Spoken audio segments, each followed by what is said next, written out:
오늘 시편 111편 말씀을 통해서 말씀을 깨닫는 지혜와 응답받는 기도의 은총이 우리가 넘치게 될 줄로 믿습니다. 우리가 시편 그러면 할렐루야 시편이 제일 먼저 떠오릅니다. 할렐루야로 시작해서 할렐루야로 끝나는 시편이 그렇지 많지. 그런데 그 가운데에서 실제로 보면 할렐루야로 시작하는 시편이 많지는 않아요. 한 9개 정도 있어요. 그 중에서 오늘부터 보는 111편, 112편, 113편이 연속해 3편이 할렐루야로 시작을 합니다. 할렐루야란 이름 그대로 여호와를 찬양하라 라고 하는 이름이죠. 여호와를 찬양하라. 자, 그런데 111편, 112편, 113편은 연결이 되는 시편이라고 볼 수 있는데 조금씩 그 초점이 달라요. 111편, 오늘 보는 111편은 찬양의 대상인 하나님, 찬양받기에 합당하신 하나님을 중심으로 노래하고 있습니다. 그리고 112편은 그 하나님을 찬양하는 우리, 찬양을 부르는 우리의 중심으로 되어 있고 113편은 하나님이 창조하신 자연, 그러니까 우리가 함께하는 환경이 중심이에요. 그래서 찬양을 한다고 하는 것이 뭐가 중요한가? 찬양 받으시는 하나님이 중요하고 찬양하는 내가 중요하고 또 찬양하는 환경, 지금 우리가 어떤 환경 속에서 어떤 가운데서 하나님을 찬양하는가라고 하는 것이 중요하다는 것을 이 3편의 시편이 보여주고 있습니다. 그리고 오늘 111편은 좀 독특한 형식을 가지고 있어요. 바로 히브리어 알파벳이 22개거든요. 그 히브리어 알파벳 순서대로 지금 쭉 기록이 되어 있습니다. 그래서 그것을 답관체라고 하는데 마치 우리나라에서 삼행시 짓듯이, 삼행시 또는 사행시 짓듯이 그렇게 히브리어 알파벳 시작부터 끝까지를 쭉 거기서부터 시작하는 시를 쓴 거예요. 굉장히 잘 쓴 거죠. 그런데 왜 그렇게 썼을까요? 기억하기 좋으라고, 암송하기 좋으라고. 우리로 말하면 기억, 1절이 기억부터 시작하면 2절은 니음부터 시작하고 3절은 디귿부터 시작하고 이런 식으로 가나다라 마바사 자차카타파하로 맞춰나가는 그러한 식의 시를 쓴 거예요. 굉장히 정교한 시죠. 그래서 시편을 읽다가 우리가 22절짜리 시를 보면 이거 답관체 아닐까? 하고 한번 궁금하게 여길 필요가 있습니다. 물론 우리가 원어를 잘 모르기 때문에 그것을 찾아내기는 쉽지 않지만 22절로 된 시편은 답관체 시편이 많아요. 그런데 오늘 111편은 10절까지밖에 없는데 어떻게 답관체가 되나? 한 절에 두 개씩 들어있고요. 마지막 10절엔 3개가 들어있어요. 그렇게 해서 맞췄어요. 그러니까 참 정교하게 맞춘 시편이다. 그러니까 기억하라고 그렇게 맞췄다면 이걸 어떻게 해야 될까요? 우리는 기억하는 게 중요하겠죠. 암송할 수 있으면 암송하면 좋고 아니면 암송할 수 없으면 계속해서 이 내용을 기억하는 것이 중요합니다. 1절부터 보겠습니다. 할렐루야, 내가 정직한 자들의 모임과 회중 가운데에서 전심으로 여호와께 감사하리로다. 여기서 말하는 감사하리로다를 원어로 보면 찬양한다는 말과 똑같아요. 그러니까 할렐루야, 여호와께 찬양하리로다 똑같아요. 자, 그런데 어디서 찬양하는가가 중요하죠. 어떻게 찬양하는가가 중요합니다. 자, 어디서 찬양을 합니까? 정직한 자들의 모임과 회중 가운데에서 찬양하죠. 이 두 가지가 우리말로 보면 별 차이가 없어요. 그런데 원어로 보면 좀 달라요. 정직한 자들의 모임은 사적인 모임이에요. 좀 작은 모임이에요. 소그룹 모임이에요. 그리고 회중은 큰 모임이에요. 대그룹이에요. 그래서 우리가 두날개라고 얘기할 때 대그룹과 소그룹 아닙니까? 여기서 정직한 자들의 모임은 소그룹이고요. 회중 가운데서는 대그룹이에요. 그래서 우리가 소그룹에서도 몇 사람 모이지 않은 그런 사적인 모임에서도 하나님을 찬양하고 감사하고 우리가 여러 사람들이 모인 회중에서도 하나님을 찬양하고 경배한다. 자, 그렇다면 굳이 나누면 어떤 게 더 어려울까요? 여러분, 몇몇 사람이 모인 사적인 모임에서 찬양하는 게 더 어려울까요? 아니면 모두가 함께 모인 회중 예배에서 찬양하는 게 더 어려울까요? 어떤 게 더 어렵습니까? 어떤 게 더 쉽습니까, 그러면? 후자가 훨씬 쉽죠. 회중 가운데에서 다 모인 가운데 찬양하는 건 쉬워요. 남들 다 하나님 찬양하고 그러려고 왔는데 그런데 문제는 뭐냐면 소그룹 몇 사람 안 모였는데 따로 밥 먹으려고 모였어요. 차 마시려고 모였어요. 그런데 그 모임 가운데에서 하나님을 찬양하고 하나님 이야기하는 게 쉽냐는 거예요. 굉장히 유별나게 군다고 보기 쉽죠. 무슨 차 마시러 만나서 하나님 얘기야. 무슨 밥 먹는 자리에서 무슨 하나님 자꾸 얘기하고 찬양하고 왜 이렇게 또 예수 믿는 티를 내? 이렇게 사람들이 우리를 몰아붙일 수가 있어요. 그런데 여러분, 그게 진짜 크리스찬 아닙니까?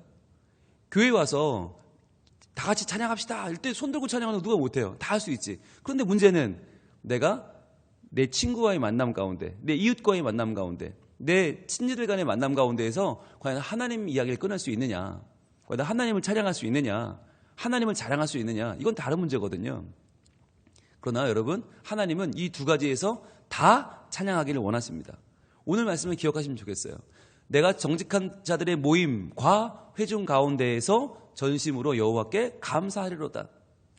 두 가지가 다 중요하다는 거죠.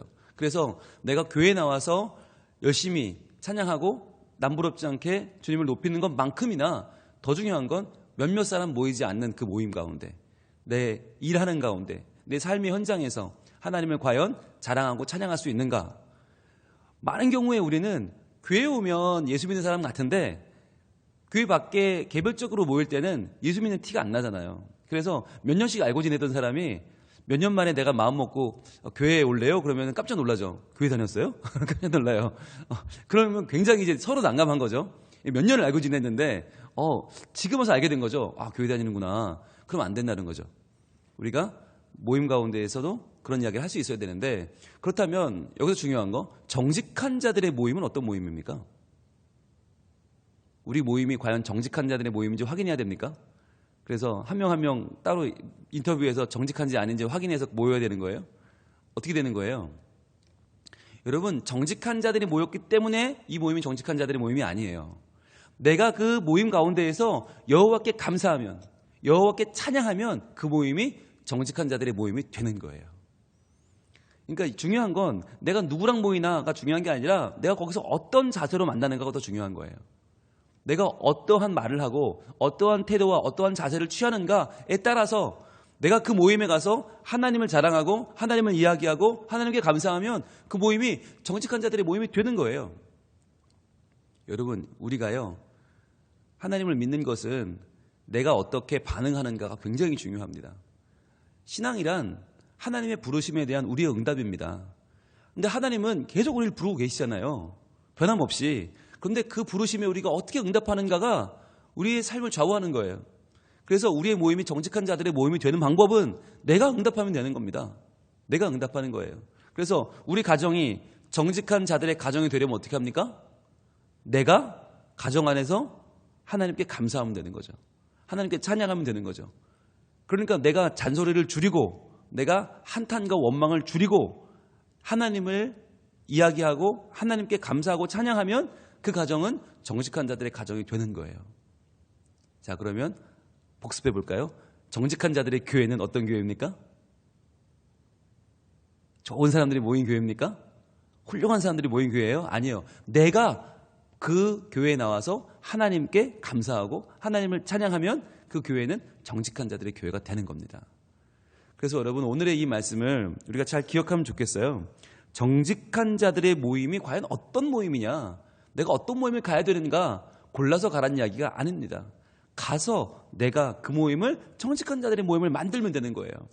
내가 가서 하나님을 이야기하고 하나님께 감사하고 하나님을 찬양하면 되는 거예요. 그래서 오늘 하루 우리가 가는 곳이, 우리가 거하는 곳이, 우리가 함께 있는 그곳이 정직한 자들의 모임이 되길 소망합니다. 그래서 그 하나님의 은혜를 그곳에 선포하고 전하는 것이죠. 자, 그렇게 해서 우리가 여호와께 감사하는데 어떻게 감사하라고요? 전심으로 감사한다. 전심으로. 여기서 말하는 전심이란 말이 레브, 심장이란 말로 이제 연결이 돼요. 심장. 내 심장을 다하여라는 말이에요. 예, 내 심장을 다하여. 꼭 무슨 유행가 가사에 나오는 그런 심장, 뭐 내 중심을, 내 전부를 주겠다. 여러분, 유행가에게 뺏길 게 따로 있지 심장을 뺏기면 안 돼요. 심장은 굉장히 성경적인 단어예요. 레브, 중심, 내 중심. 뭐 내 심장이 고장났나 봐. 뭐 이런 노래도 있고, 뭐 나는 심장이 없어. 이런 노래도 있고. 여러분, 이게 빼앗기면 안 돼요. 우리에게 심장은 굉장히 중요한 거 아닙니까? 생명 아닙니까? 내 생명을 다하여 찬양하는 것. 그러니까 찬양을 어떻게 하는 거예요? 그냥 흥얼흥얼 거리면 안 되죠. 그냥 나오는 대로 그냥 에휴 할렘 하고 말렘 말고가 아니라, 찬양은요 가사를 잘 묵상하셔야 돼요. 그리고 그 가사가 다 어떤 내용이에요? 하나님을 높이는 내용이고 하나님의 행하신 것을 기억하는 내용 아닙니까?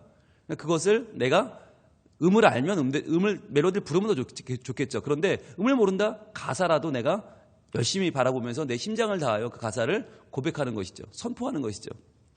자, 그래서 2절은 이렇게 이어집니다. 여호와께서 행하시는 일들이 크시오니 이를 즐거워하는 자들이 다 기리는도다. 이 111편 2절은 굉장히 유명한 구절이에요. 이 구절이요, 어디 써 있냐? 캠브리지 대학교에 가면 이게 써 있어요. 여러분, 저도 캠브리지 대학을 안 가봐서 모르는데 가보면요, 이 말씀이, 이 111편 2절 말씀이 그 물리대학교 앞에 딱 써 있답니다. 왜냐하면 이 말씀이 모든 학문의 기본이라는 거예요. 여호와께서 행하시는 일들이 크시오니, 그렇지, 즉 하나님이 하시는 일이 너무나 크기 때문에 이를 즐거워하는 자들, 즉 하나님이 행하신 것을 즐거워하는 자들이 다 기리는도다. 여러분, 이게 기린다고 하는 말이 개역 성경을 보면 다 연구하는도다 이렇게 되어 있거든요. 근데 그게 좀 더 올바른 번역인 것 같아요. 왜냐하면 여기 쓰인 나라쉬라고 하는 단어, 나라쉬는 연구한다, 파고든다는 내용이거든요. 나라쉬, 정말 계속 묻고 찾고 구한다는 뜻이거든요. 그래서 연구한다는 말로 붙이면 더 해석이 좋아요. 여호와께서 행하시는 일들이 크시오니 이를 즐거워하는 자들이 다 연구하는도다. 굉장히 중요한 말이죠. 이게 공부와 연구의 중심이 어디 있는가? 바로 하나님이 하신 일이 참으로 크다는 것을 알고 그것을 즐거워하는 것, 그것이 모든 연구와 모든 공부와 모든 학문의 중심이 되는 거죠. 그래서 캠브리지 대학교가 이것을 기록해 놓고 역사적으로 지금 좋은 대학교로 평가를 받고 있지 않습니까? 우리 인간의 바램과 소원과 우리가 더 좋은 자리에 앉기 위해서 스펙을 늘리기 위해서 하는 공부가 아니라 하나님의 행하시는 그 크신 일들을 즐거워하면서 그것을 연구하는 것, 그것이 모든 학문의 기본이고 모든 우리의 연구의 기본이다. 이것을 기억하시고, 여러분, 우리가 뭘 해야 되는가? 우리는 학자는 아니지만, 우리는 뭐 대학 교수는 아니지만 이 말씀을 우리 삶 가운데 실천해야 돼요. 어떻게 실천할 수 있을까요? 나라쉬, 구한다, 찾는다, 두드린다. 어떻게 이것을 실천할 수 있습니까? 바로 말씀을 묵상하는 것이죠. 말씀을 묵상하는 것. 그래서 하나님이 행하시는 일들이 크시다. 어디 써 있어요? 성경에 써 있어요. 이를 즐거워하는 자들, 말씀을 즐거워하는 자들이 다 묵상하는도다. 이렇게 번역해도 좋아요. 나라쉬라는 말은. 그럼 말씀을 어떻게 묵상합니까? 첫 번째로 관찰하고, 그렇죠? 말씀이 어떻게 써 있나 관찰하는 거죠. 한 절 한 절을 유심히 관찰하면서 그 말씀이 무엇을 말씀하고 있는가를 찾는 거죠. 그 다음에 관찰한 내용을 해석하는 거죠. 해석. 왜 이런 말씀을 주셨을까? 왜 오늘 이런 말씀을 내게 주셨을까? 고민해 보는 거예요. 질문하는 거죠. 그리고 질문했으니까 느껴보는 거죠. 아, 이래서 그랬구나. 느껴보는 거. 그 다음에 적용하는 거. 내 삶 가운데서 그 말씀을 느껴보고 감탄하고 즐거워하고 하나님 내게 주신 말씀을 충분히 내 삶에 정말 기쁨 가운데 하나씩 적용해 보는, 적용이 중요한 거죠. 그 관찰과 해석과 적용의 과정을 뭐라고 부르나? 묵상이라고 부르죠. 그것이 나라쉬예요. 다 기리는도다, 다 연구하는도다, 다 묵상하는도다. 그러니까 말씀을 스쳐 지나가는 게 아니라 그 말씀이 내게 얼마나 귀한 말씀인지를 하나하나 점검해 보는 것. 그게 지금 우리가 하고 있는 일이에요. 이 하루 한 장 시간, 새벽에 나와서 하는 일이 뭐냐? 나라쉬 하는 거예요. 나라쉬. 그러니까 여러분, 이 시간에 이 나라쉬를 함께 하셔야 돼요. 아, 목사님이 풀어주시겠지, 목사님이 알아서 다 해주실 거야가 아니라 미리 이 본문을 읽고 오시면 좋아요. 왜냐하면 여러분이 관찰은 할 수 있잖아요. 관찰. 이게 무슨 말씀이야? 오늘 주시는 말씀이 과연 뭐야? 하나하나 여러분이 관찰하고 오시면, 관찰을 할 때 이게 해석이 동시에 됩니다. 왜 이런 말씀을 주셨지? 왜 오늘 말씀은 할렐루야를 시작하는 거야? 여기서 말하는 기린다는 말은 뭐야? 궁금해지죠. 해석이 돼요. 그러다 보면 궁금한 내용을 여기 와서 듣다 보면 그렇구나. 그래서 그랬구나. 물어본 내용들을 느끼게 돼요. 그렇구나. 그러면서 내 삶에 이렇게 적용해야지 라고 내 삶이 그 말씀으로 변화되는 과정을 겪게 되는 거예요. 그래서 말씀을 읽을 때에는 정직한 자들의 모임이 뭐야? 회중 가운데서 하는 게 뭐야? 전심으로가 뭐야? 그리고 왔는데 이게 그런 말씀이었구나 라고 깨닫는 순간에 우리의 삶이 그 말씀대로 살아갈 수 있도록 열리는 것이죠. 그게 말씀 묵상의 힘이에요. 그래서 여러분이 그냥 아침에 그냥 나왔는데 이런 말씀을 오늘 주시더라가 아니라, 이런 말씀이 궁금했는데 이 말씀이 뭘까 궁금했는데 저런 뜻이었구나 하는 순간에 스파크가 팍 일어납니다. 그러면서 궁금했던 내용이 답을 얻는 순간에 내가 잊지 않게 되는 거죠. 기억하게 되는 거죠. 그러면서 그 말씀이 내 머릿속에, 내 삶 속에 남게 되는 거죠. 그래서 그러한 말씀을 나라쉬 하는 작업을 함께 하는 시간이 이 시간이다라고 여러분 기억하시면 좋겠고, 그렇게 함께 하기를 원합니다. 자, 그러면 3절로 갑니다. 그의 행하시는 일이 존귀하고 엄위하며 그의 의가 영원히 서 있도다. 자, 이제 3절부터 쭉 나오는 10절까지 나오는 내용이 하나님을 찬양하는 이유예요. 하나님의 속성이죠. 바꿔 말하면 하나님의 성품과 속성, 그리고 하나님의 사역이죠. 성품과 속성은 하나님이 어떤 분인가라고 하는 것이고, 하나님의 사역은 하나님이 무엇을 하는 분인가라고 하는 거예요. 이 하나님의 성품, 속성과 하나님의 사역을 묶어서 뭐라고 그러는가? 하나님을 아는 지식이라고 합니다. 하나님을 아는 지식. 이게 우리 인생의 가장 중요한 것이고, 이것이 성경을 묵상할 때 얻어내야 되는 가장 중요한 우리 묵상의 거리예요. 자, 그래서 여호와를 아는 지식인데, 그렇다면 지식이 어떤 게 있는가? 하나님의 속성과 사역이 어떤 게 있는가? 빠르게 훑고 지나가도 굉장히 여러 가지가 나와요. 3절에는 존귀가 나오고요, 엄위가 나오고요, 의가 나오죠.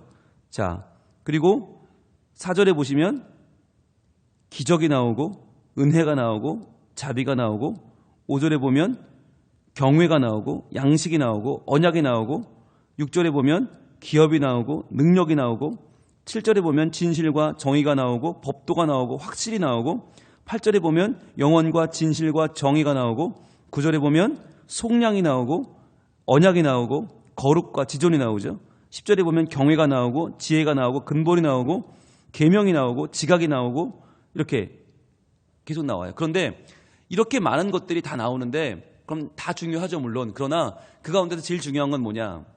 반복되어 나오는 게 제일 중요합니다. 반복되어 나오는 거. 이렇게 많은 하나님의 속성과 사역 가운데, 그럼 오늘 이걸 다 우리가 기억할 수 없잖아요. 다 붙잡을 수 없잖아요. 그러면 뭘 기억해야 되는가? 반복되는 걸 기억하면 좋습니다. 여러분 혹시 보이십니까? 3절부터 10절까지 지금은 잘 안 보이죠. 지금 보면 안 보여요. 그런데 우리가 이 말씀을 집에서 먼저 읽고 오면 그게 눈에 보여요. 한번 노란색 펜을 드시고 표시해 볼게요. 반복된 내용이 뭐가 있는가? 3절에 끝에 영원히 서 있도다 있죠. 영원히 표시해 보세요. 영원히 서 있. 그의 의가 영원히 서 있도다. 영원히. 그다음에 4절에 넘어서 5절로 갑니다. 5절 마지막에 그의 언약을 영원히 기억하시리로다. 영원히 있죠. 영원히 표시해 보세요. 3절에 영원히, 5절에 영원히. 자, 그리고요 8절로 갑니다. 영원 무궁토록 정하신 바요. 영원 또 나오죠. 영원 표시해 보세요. 영원 8절에 처음에. 그 다음에 9절 중간에 그의 언약을 영원히 세우셨으니 있죠. 영원히 또 나오죠. 9절 중간에 그의 언약을 영원히 세우셨으니 영원히 표시해 보세요. 그리고 10절의 마지막 부분에 여호와를 찬양함이 영원히 계속되리로다. 영원히 나오죠. 표시해 보세요. 그걸 연결하는 거예요. 그러면 3절의 영원히, 5절의 영원히, 8절의 영원히, 9절의 영원히, 10절의 영원히 계속 나오죠. 자, 이 몇 절 안 되는 말씀 가운데 3절과 5절과 8절과 9절과 10절 5번이나 반복되어 나오죠. 그럼 우리가 알게 되는 거예요. 아, 하나님의 여러 가지 속성이 있고 여러 가지 사역이 있는데 그것을 우리가 찬양해야 되는 이유가 뭐냐? 그것이 영원하기 때문에. 즉 일시적으로 잠깐 있다 없어지는 것이 아니라 계속적으로 일관성 있게 우리에게 주어지기 때문에. 즉 우리가 이스라엘 백성에게 일어났던 출애굽 사건을 기억해야 되는 이유가 뭐냐? 바로 그것이 한 번으로 끝나는 것이 아니라 영원히 계속되기 때문이라는 거예요. 여러분 출애굽이라는 게 뭡니까? 출애굽이요, 아무것도 없던 자들이, 모든 것을 빼앗긴 자들이 그것을 도로 찾는 과정이에요. 나라를 빼앗기고 자유를 빼앗기고 모든 가진 것을 빼앗겼던 자들이 다시 그것을 찾아가는, 회복하는 과정이 출애굽 아닙니까? 우리도요, 이 땅에서 살아가면서 때는 자존심도 내려놓고 때로는 내 모든 신체의 자유와 내 감정적인 것까지 다 내려놓고 그리고 일하잖아요. 그런데 이렇게 내가 죄로 인하여 내 마음속의 기쁨까지도 다 빼앗기고 살아가는 우리가 그 모든 것을 다시 찾고 기쁨과 평강과 자유와 구원을 얻는 그 과정이 뭐냐면 바로 하나님이 행하시는 일이라는 거예요. 그것을 영원히 행하신다.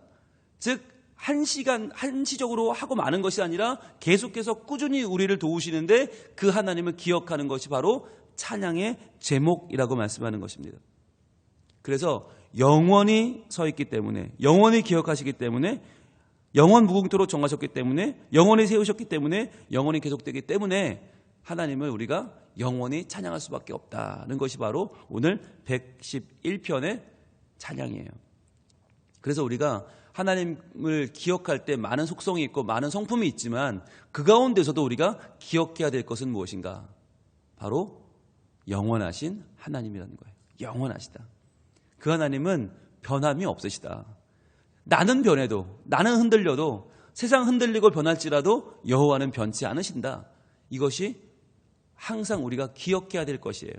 그래서 하나님은 과거의 하나님이 아니라 현재도 하나님이시고 앞으로도 하나님이시다. 우리가 찬양한 것처럼 거친 세상에서 실패하거든 그 손 못자국 만져라. 고된 일 하다가 힘을 얻으리 그 손 못자국 만져라. 왜요? 그 손 못자국은요, 그 옛날 2000년 전 못자국이 아니에요. 그 못자국은 지금도 우리에게 허락해 주시는 예수 그리스도의 사랑의 흔적이에요. 그리고 앞으로도 계속될 하나님의 변치 않는 사랑의 흔적이에요. 그래서 영원하신 하나님을 믿을 때에만 십자가의 예수님의 사랑은 나에게 부어주는, 나를 사랑하신 예수님의 희생이 되는 것이고, 영원하신 하나님을 믿을 때에만 출애굽 사건은 지금 나에게도 반복되는, 지금 나에게도 일어나는 하나님의 변함없는 은총이 되는 것입니다. 그래서 오늘도 여러분 기억하십시오. 오늘 내가 이 하루를 살아갈 때 이 하루는 어쩌다 주어진 하루가 아니다. 영원하신 하나님께서 태초부터 나를 택정하시고 예정하시고 사랑하셔서 긍휼을 베푸셔서 허락하신 하루다. 하나님의 놀라운 선물이다 라는 것을 기억하길 바랍니다. 그래서 이 하루를 사는 것이 영원에 사는 것이고, 이 하루를 하나님을 기억하며 사는 것이 하나님 뜻대로 사는 것이고, 그래서 오늘도 내가 하나님의 자녀로 살 때 하나님이 기뻐하시고 하나님의 놀라운 계획이 우리의 삶 가운데 이루어진다고 하는 것이죠. 그럼 우리는 또 하나 뭘 얻는 거예요? 하나님을 아는 지식을 하나 더 얻는 거예요. 그래서 우리가 더 말씀을 풍성하게 나라쉬 할 수 있는 거예요. 연구할 수 있고 묵상할 수 있고 발견해갈 수 있는 것입니다. 즉 말씀의 밑줄을 치다 보면 우리의 삶의 밑줄이 쳐지는 거예요. 내 삶이 말씀의 삶이 되고 내가 하나님이 기뻐하시는 삶을 살아갈 수 있는 것, 그것이 바로 말씀을 묵상하는 삶이고 그 말씀대로 기억하고 살아가는 삶인 줄로 믿습니다. 영원하신 하나님께 오늘도 찬양하면서 그분을 기대하면서 그분의 말씀 가운데 하나님을 기쁘시게 하는, 그분의 뜻을 이뤄가는 복된 하루가 될 수 있기를 우리 하나님 원하고 계십니다. 기도하겠습니다. 하나님, 시편 111편 말씀을 통해서 저희들 하나님의 음성을 듣고 하나님을 아는 지식이 점점 쌓여가고 하나님의 말씀을 다라쉬 하면서 우리가 어떻게 살아야 할지를 발견해 가게 하시니 감사합니다. 할렐루야, 할렐루야.